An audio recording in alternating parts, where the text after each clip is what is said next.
Welcome back, ladies and gentlemen. MSI 2023. We're here for game number 3. It's a best of 3 from now on. Cronicler, you'll be used to this from the LCK. We're pretty comfortable in these situations. What happens in those? I've never seen one before. Well, a game happens, and then another game happens, and potentially there's another game after that. Yeah, I know, it's crazy. That is crazy. It's super weird. But I'm not participating in this bit. Well, actually, you just did. But now we You're have... the straight man. Congratulations. Part of it. Boom. All right, let's get into the game. Kept meta.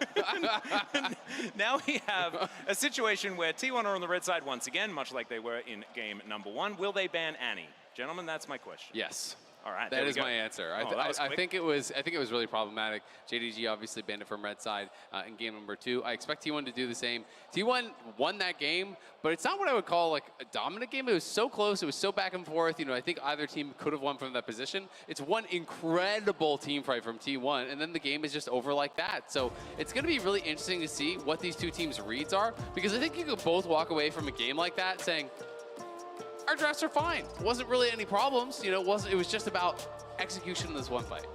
Certainly was, and here we are into the pick and ban already. It is. Okay. So Annie's left up yet again. Caitlyn's going to get hovered before Annie's going to get locked in, is what I'm expecting here. And no recon for Keria, so the respect ban coming through as Keria was explosive on that engage. You know, the follow-up after that initial engage from Oner, from Zeus. Look at Knight's face, man. He's so excited. It's like, again? Me? I get for me? Thank you. Serious? Had they even seen my bad tippers? Yeah, it's an interesting read from T1 that the Wukong was the problem in the Annie-Wukong combination. As we are going through this very quickly. Ksnate, no surprise, but T1 actually going for the Jinx this time around has been a very successful pick. We've seen the fact that the range advantage you have into Aphelios can be a really big boon, particularly in how it allows you to set up team fights and how you're able to play much further back. The aggressive threat, though, particularly with Aphelios and Annie, like the 100-0 potential, cast your mind back to game number 1, as looks like another Lulu in the works here. Yeah, and that is going to be the Aphelios Lulu combination pick once again. Do they pick up a support here for Keria, or is it just going to be Nautilus, just to flex it around a whole bunch, much like they did in game number 1? I wasn't a huge fan of the pick into the Annie, but they are still going to go there, and there it is, Faker locking that one away.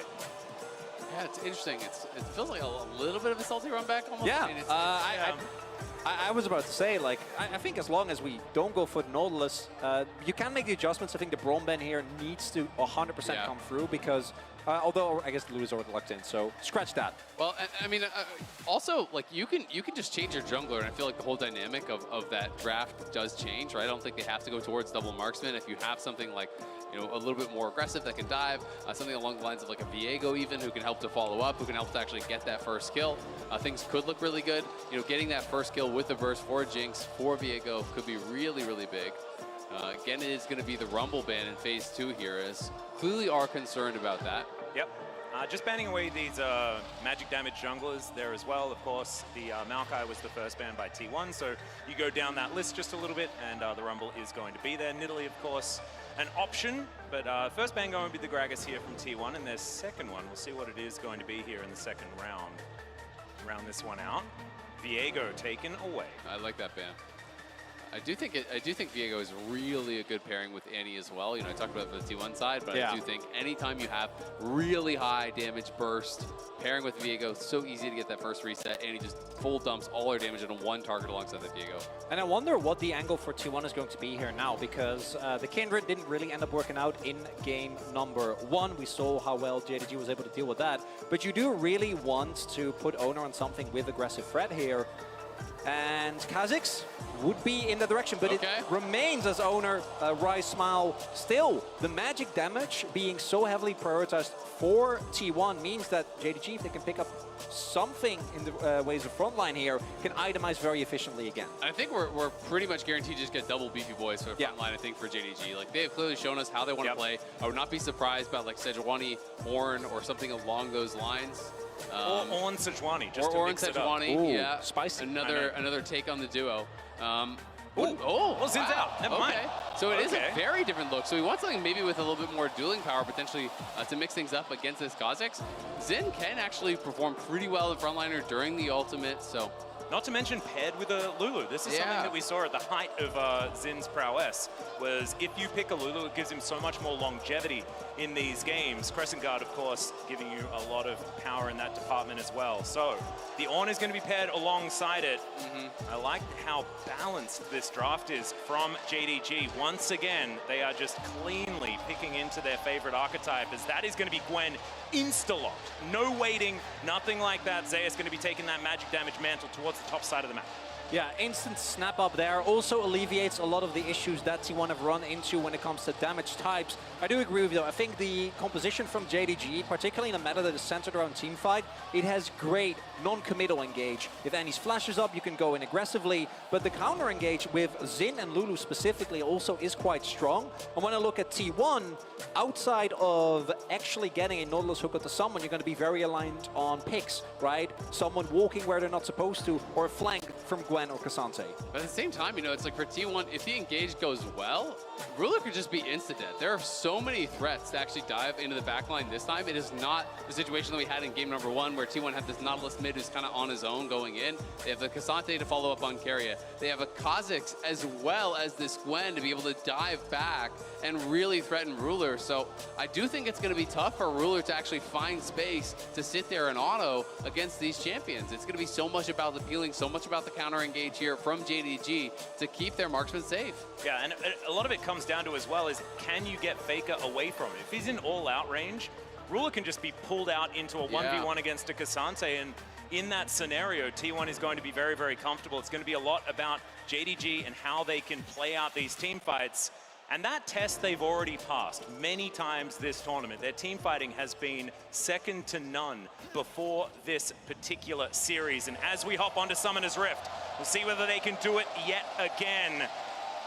They make their way out. Very cool, calm, and collected composition. The alliteration was unnecessary. I apologize. Definitely a lot of tools here in the early stages of the game. I do also really like that Zeus is actually playing Ghost. You know, there is some benefit to playing towards the Ignite TP in this sort of style, but this is going to be about 5v5. It's not going to be about the 1v1, and the Ghost is so powerful in the 5v5, and even later on in the game, in those long lanes, can be really, really strong.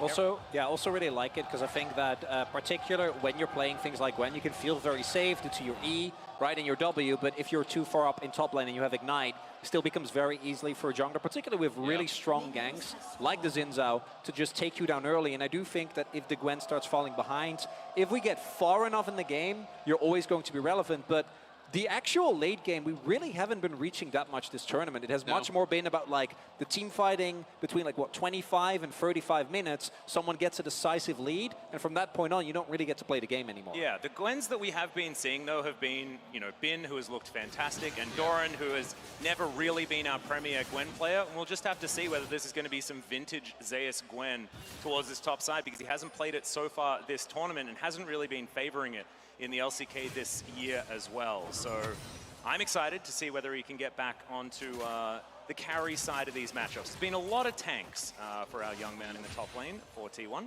Yeah, absolutely. For pretty much everyone in the top lane, besides Bin, it does feel like, as they're kind of sticking with that carry style. But it's going to be also really interesting to see if T1 do at all try to change things up, try to prioritize that early dragon, because JDG have been going towards that first dragon. Feels like 5-6 minutes so far in this series, really trying to use that soul as a way to force team fights on their own terms here against T1.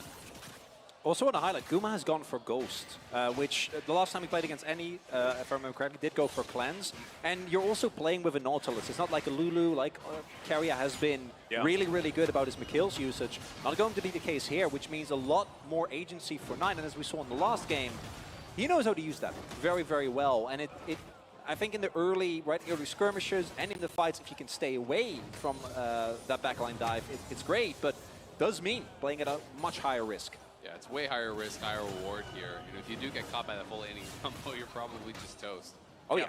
If you're in range though, oftentimes you're dead a lot of the time anyway. So I like your optimism. Yeah, Jinx probably wanting to utilize the rockets as much as possible as we check out this bottom lane for a moment. A little bit of potential action, but not really much going to come from it.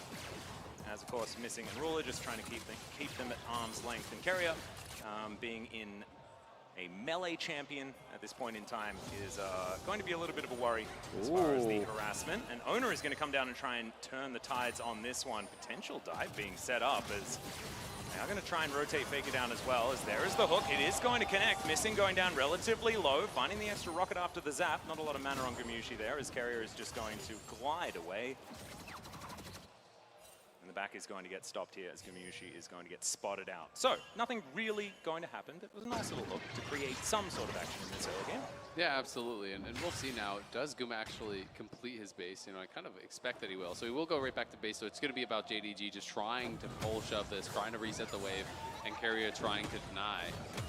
His mid lane feels much more even thus far than it did in the Nautilus matchup. One of the nice things about Ksnate in a matchup like this is that you actually have access to the range champions through the minion wave, right? Like Nautilus to actually look for any sort of engage has to step outside the minion wave. Ksnate with the Q3, you can be able to just flip in the ante, gives you some recourse in a matchup like this, and also helps you to poke off things like the first strike from time to time. As we know, Knight in that first game got about 300 gold during the laning phase, purely from his first strike, which was a significant advantage. It certainly was. And also, after level 6 was hit, Knight was just playing 2v1 with Tibbers and Annie in that mid lane, and Faker does have the opportunity of dragging the Annie away from her band. So Faker now just going to dash past Knight, as he is going to be able to get a little bit of damage back, but not really too much to worry about here for both of these mid laners thus far. And I wouldn't be surprised if it ends up being another very, very slow early game, really outside of Oner going in, right, at level 3 in the first game, trying to get an early lead. It's been relatively low pace, as Zeus is going to get some snips in, is sitting on a lot of gold here right now. So what you're saying is I can take a bit of a break for like 25 minutes and then come back for the team I'd fight? say 15, because All that's right, when cool. Baron spawns. Exactly. So if you want to... Do you mind if I stick around? No matter what. Well, if you insist. Yeah, I don't really have anywhere to be or anything like that. I'm kind of happy with this. Okay. So, Sure. If you want to. I'll just be, I'm not all that necessary. But we'll see whether T1 and JDG are going to flip the script a little bit on that one, because it was just a little bit too intense for me. I'm not going to lie. I prefer having like a few skirmishes and things like this, where it's not just game over after one fight. Kanavi here towards his bottom side of the map, though, as Ruler is going to get zapped. T1, if they go in, would be really, really dangerous, but they are playing respectfully for the moment. Now channeling a bit of a back Keria. Yeah, it was feeling tense, but Oner now going to use this time to actually just start up the dragon. It is warded out, of course. The pink is over the pit, but we can see not going to be a contest here from JDG, as Kanavi is just going back to base. So it will be T1 who is able to buck the trend. You know, they have the push on bot side. Yeah, Hook going to connect there as well. Flame Chompers to layer that CC. Polymorph going to come through as he flashes over the wall, but Gumayusi follows him, gets the heal. Rocket not going to connect there, as now it's Gumayusi in trouble. It's just going to get eliminated as Knight turns up in the nick of time. Ruler's going to get kidnapped, though Faker picks up the kill, and T1 answers 1-for-1 with a Drake on top for T1. And T1 get greedy at the start there. They're like, we can take the dragon, and even without our Kha'Zix there, go for an aggressive play. And the teleport from Knight looks like it will turn it all around. Not actually enough damage available as Oner should be fine here. Gonna walk it off. But then, crucially, Faker with a flash isolates Ruler, and they're able to still get the 1-for-1 trade with the dragon going over to them. Yeah, both mid laners just going blow for blow there. It was a great TP from Knight, and also a really nice heal bait from Missing. He held that heal for such a long time that I do think really kind of made Guma a bit overconfident. Oner will be forced out. Knight comes on the collapse. They're going to be able to defend the red buff here pretty easily. Yep, pretty comfortable there. I really love the separation of Ruler and Missing. We're going to check out the replay here and to see Missing's denial of the Gumayusi kill. Yeah, I mean, they get the hook, they get the chompers to follow it up. Pink ward over the wall here. He waits till the Ignite has actually already fallen off, then gets the full heal value. It's nice to see from Missing, no sort of panic play coming through. And then Knight arrives, and you think this could just be all JDG. They're going to get a kill on Faker as well. But Faker finds the flash all out, isolates Ruler, gets the kill, and survives with the same play. So beautifully done from the T1 mid laner. Absolutely amazing. Keria there with the hook for the follow-up as well. But as the dust settles, it's about 100 gold that is in it between these two squads. And it was both Gumayusi and Ruler that died. So not one AD carry getting a big advantage, having access to the minion wave alone. It's also both mid laners getting the kill. So we're keeping everything nice and even in the early game. A lot of balance, yeah. But this feels like really the first time that, you know, T1 do have the edge as far as farm in the bot lane. It does feel like they're really creating a little bit of pressure here on that bottom side with Keria playing the Nautilus, and Oner already taking the Dragon on bot. Is up towards this top side. Kanavi, though, oh, that was really close. I'm not sure if he would have taken it, but... Yeah, Whim Comes Lightning just going to graze the backside of the Kha'Zix, who's going to now start off his popcorn chickens. Looks like Shelly going to get a bit of respite for the moment, as we haven't really had a look at this top side of the map. Having a look at the CS numbers, it is going to be the Gwen that is starting to pull out ahead, and she will become a problem as this game goes on. Make no doubt about that, but 369 has a lot more teamfight agency and a lot more engage potential as this game goes on as well, so it depends who gets to play their game as we move towards the later stages.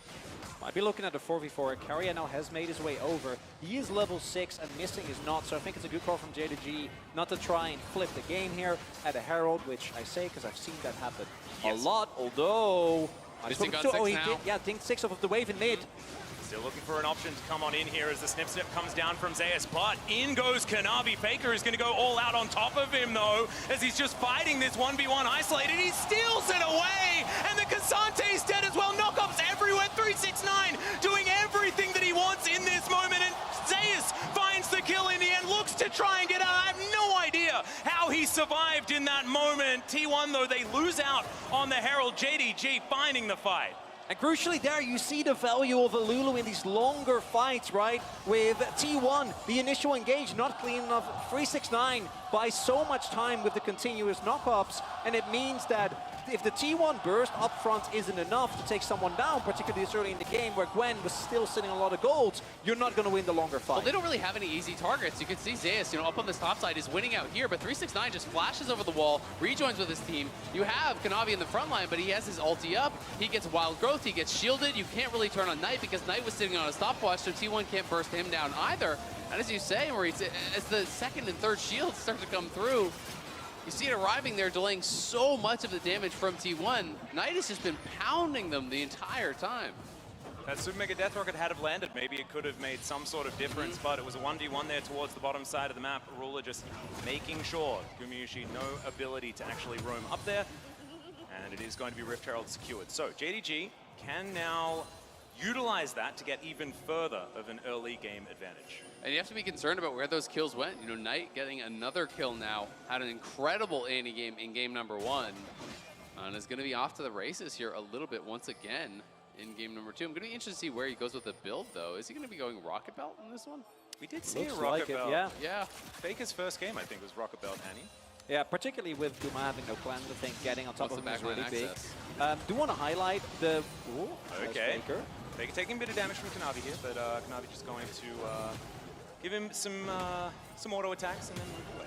Yeah, one highlight, Zeus hitting his Riftmaker is really big. I think that Gwen doesn't really work as a champion until you get Riftmaker. The moment you can start stacking that together with your Conqueror on every single ultimate, you're going to become way stronger. Might have a collapse on him here, though.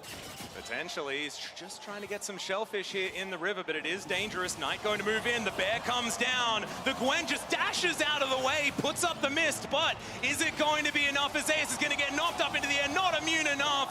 And now Faker's going to come in, look to see what he can get done here as the flash forward. Hook is going to connect as well as Kanavi will be taken down in trade. Top laner for jungler for now. And T1, they do manage to answer. They get the Drake as well. Yeah, it's important for T1 because they already took the objective. They're able to answer the trade there also.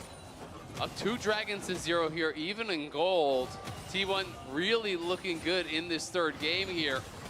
Ooh, Faker is going to pull back, missing. The hook is going to connect as well, trying to keep Knight busy as he goes all out. Missing, ulted himself, and will be able to flash away. The Incinerate's fantastic, but another Q is going to connect. Knight will flash away this time. Oh man, JDG limping out of that moment. Yeah, big here. 41, they force the summoners, right? JDG, they do get away with their lives, but the trade, when we look at T1 able to trade back a kill and putting themselves at 2 Drakes this early on when it's a Mountain Soul on the cards is big. It starts off with JDG looking to trade cross-map as they know that T1 is doing Dragon. Yeah, exactly. They know that they're doing the Dragon, but it takes them so long to get the kill. You can see the T1 members were rushing up from that Dragon trying to support Zeus. So yes, he does go down, but only as Faker arrives here. The cross-map ult coming through from Gumayusi, the ulti and the hook following up there from Keria. Oner gets in, and T1 are able to trade one back after taking the objective. And you said it, 2 dragons to 0, Mountain Soul on the cards. T1 definitely going to be wanting to try to get towards that. Absolutely. Opportunity for JDG if they can turn this game around to stack up 4 of them, which is a terrifying prospect as well. Very high value dragon in the mountain. But that is down the line a little bit, 3 minutes on that next Drake. Soul Point available for T1. They can keep hold of things. It was, in fact, the Rocket Belt, so interesting build here from Knight. You know, definitely not something that we see in NA as much, and we saw him go for Leandries last time when there was multiple frontliners. This time, there's a lot more squishy members, so 5-pan passive. Oh, missing, not going to get hit by that one, but the ulti's going to be there. Nice. Super Mega Death Rocket is exactly that, and Gumayusi says, thank you so much, gets a bit excited while he farms up these minions. That was perfectly done, setting up Guma for the kill there. Yes, Keria predicts left on the hook, but it didn't matter. Ruler looking for an opportunity here as Keria is just trying to be the bodyguard. Gumayusi wants to use that range, but Ruler will not be deterred. T1 not going to be able to find that as we are going to find the Q into this mid lane. Knight pulled back there as well as Faker dealing with this bear now as well, but Zeus is wrapping around. Faker relatively low as he flashes forward, doesn't find the Q though as the all-out comes down. Faker's gonna have to get out of this one. Tibbs is being frustrating as well as Knight will just recall. Great sidestep there from Knight, and defensively on the bot side, the chompers from Guma really denied the follow-up. That was huge. As those chompers placed between Kanavi and him, Ruler couldn't really go forward because there's no angle for Kanavi to keep on the fight. I also think that Keria was able to hook Kanavi out of his dash. So as a result, don't actually get on top of Guma. No trade opportunity. Faker there, though, getting way over eager with the flash forward. Doesn't have the damage. If Zeus is a little closer, then that might work out. Not going to be the case this time around. And second Herald about to comp, and wouldn't be surprised if we see a full-on 5v5er, although Knight still in bot and doesn't have his TP available. Yeah, so I don't think JDG are actually going to contest for it. You know, it has been largely T1 that have been making the better plays around Herald throughout this series. But this time, they're kind of getting the best of both worlds. If they're able to grab this Herald, they have their dragons as well, so they're going to be really sitting in a pretty good spot. Gold slightly in the favor of JDG, but it is Gumayusi who has the advantage, and it really has been about which marksman can get the most ahead, which marksman can have that big effect in the 5v5. There are about 10 wards here for Knight to pick up. And man, this is looking like just money everywhere here for Knight, who clears up all of them. So much value, basically a minion wave in that tri-brush. You love to see it. T1 though, they're going to move over and look for Shirley. And over the wall goes 369, and he's looking like he wants a rumpus. We'll see whether he does get one as Kanavi moves on in here as well. Zeus on the flank angle. T1 are going to back away, and Shirley gets back into her cove. Knight doesn't quite have his flash, so I'm sure JDG would love to delay for that. It's only up in a few seconds. Well, now missing in that brush. Knight off to the side. Does have Tibbers at the ready. Teleport to get into the back of this pit. Faker is going to turn up now as Oner just walks over, presses the smite button. Faker now looking to try and get out of here. He should be able to do so, or maybe he doesn't have to because he's so tanky. Zap is going to connect onto Kanavi as they're just having a battle 1v1 in this Baron pit. 369 wanting to escape. There's the knockback from Faker. Double knock-up to come forward on the wombo combo. Will connect. The Kha'Zix going to go down. Keria will follow Faker, takes missing out of the fight, but now it's Ruler he has to contend with. And Ruler should be able to land a couple of autos, gets the double kill, and JDG win again. JDG bide their time so incredibly well there. Knight was missing his flash at the beginning of that fight. They wait until the exact moment it comes up. He finds the two-man stun. They have the knockups to follow through. And again, JDG's team fighting around this Annie has been immaculate. And although T1 is able to pick up the Herald, look at what JDG is getting. Immediately afterwards, they win the fight and they get the first Drake.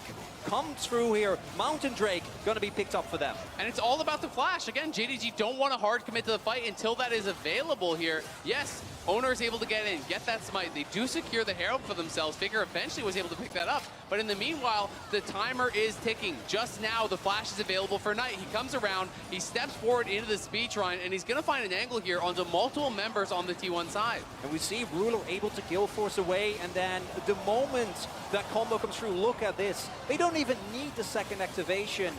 Oner goes down right from the get-go, and the moment that you lose the threat of Keria, right, if you can't see someone, you're gonna get taken down. Ruler is completely unmatched, and T1, they already got the objective, right? And maybe you have to give up Faker, that would have been the end of the world, but instead, cost them a lot more. Absolutely, and despite the fact Guma was clearly very well aware of the threat from Knight, he was positioned very far back. but Oner has got to pay respect on that Kha'Zix as well. The Kha'Zix is extremely squishy, and if you get caught in that combo, that is a juicy pick to get as well here for JDG. Coach Ornn looking pretty happy with how this whole situation has gone. Of course, his entire career as a coach has had Faker standing in the way at quite a few moments. So, very interesting seeing how he's going to feel after this game. Because JDG could be at match point, or T1 could get there themselves. Knight just standing his ground, feeling pretty happy. Zeus still looming in this game, and I feel like the Gwen could be a huge problem, or couldn't, or may not be that factor as well. We'll just have to see how things continue, because if they find a way to mitigate Zeus, it could be a very, very difficult game for T1. And I do think it, as a lot of how the fights have gone, comes down to Knight, right? Because if you are able to catch the Gwen either in the Shroud, which if Knight is in there and you can 100-0 the Gwen, you're going to be completely fine, or just zone them away, force very aggressive Shrouds just to walk up. A lot of the impact of the Gwen is going to get gone. I think the main thing here, though, is that unlike, for example, game number 1, neither team has been able to decisively get map control. And that means that for specifically champions like the Kha'Zix and the Gwen, there is still space to operate. There is still space to try and get around and get on top of Ruler. Because I do agree, once we get past like 2-3 item marks for this Gwen, if Zeus ever gets on top of Ruler, even with a Lulu, he might be in deep trouble. Yeah, absolutely. Speaking of deep trouble, this turret is in exactly that. Is now Kanavi off to the side, possibly going to get caught out. Avoids the zap, but like you say, Knight is looming off to the backside. The dredge line not going to connect. He throws down the bear, but it's not exactly onto the priority target, and the flame chompers are going to catch him. Knight will fall to the super mega death rocket, but Tibbers will get very, very mad. Can Ruler find this teamfight is the question, but he can't really get too many of these autos as Faker is dashing absolutely everywhere. Finds the knockback with the Q, and Gumayusi will take down Kanavi. There is one kill there for missing, but Ruler sidestepping. He wants to, but it's going to be the shutdown, and Gumayusi will find it in the team fight. JDG keeping 2 alive though, so I think this game will continue. Bellows Breath is good to mitigate the CC. Keria barely stays alive, and T1 find a win this time around though. JDG not routed, still able to hold on. Yeah, and critically able to get some back. Otherwise, that could have been a Baron angle there. That was 20 minutes on the cards there.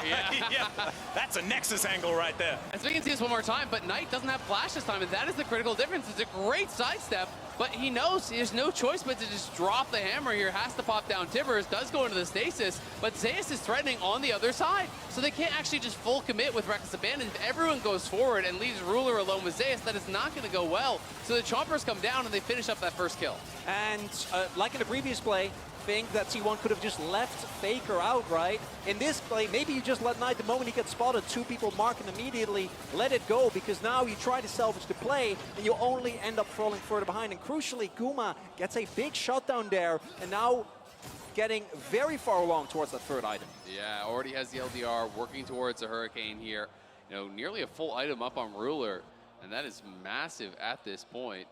And Knight really taking a pretty big pit stop in his build. He's going for a full Morelos here, which I don't love. I mean, it's really just Zeus who's going to have much healing on the other side. Yes, it does have Spell Pen on it, so there's like a little bit of something there, but I just don't think it's the play. There's so many other items that I feel like would be way more effective. Yeah, not my favorite either, unless he is going to turn it into a Shadow Flame instead, and just keep the Oblivion Orb. Maybe that's an angle there, but we'll see what does actually happen. As Kanavi moving on up, and Oner off to the side, looking for that flank angle. Zeus here as well. Faker just standing in the front line. And dives forward, doesn't get that Q. Optimistic one there onto Ruler and missing, and they will be able to sidestep it. Now Keria is the one looming in the fog of war. Remember, there's no flash on Guma now, and Knight has his flash back, so... Well, Hex Flash going to come forward. He finds Knight in the backline, gets the knock up onto Ruler, but Ruler is going to be safe for now. The Ram is going to come down. Kanavi gets into that backline as Gumayusi is just trying to kill him. He does manage to take him down, and it's a double for the Jinx. The Sap's going to make it a triple, and T1, they wipe them again, and is it just over? I don't think they can end this time. We'll see. They're going to be going mid.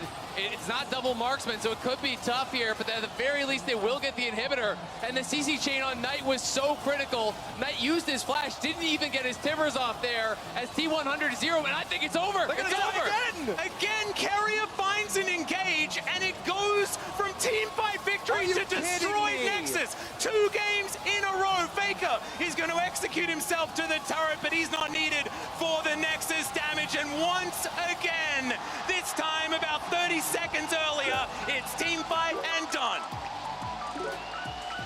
I'm speechless. This is a T1 that, as good as they have been in the regular split, relied exclusively